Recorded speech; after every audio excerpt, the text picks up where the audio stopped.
Go. Pagod ka na ba? Gusto mo nang sumuko? Part 2.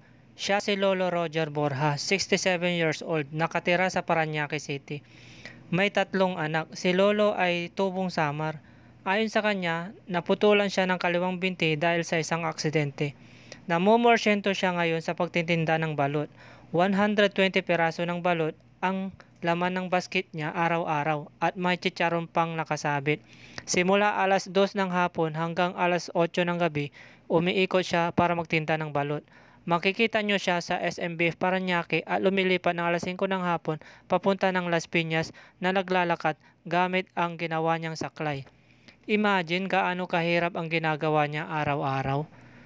Hindi natin nakuhanan ng video si Lolo habang kausap siya dahil tumanggi siyang magpakuha ng video at respeto na rin sa kanya.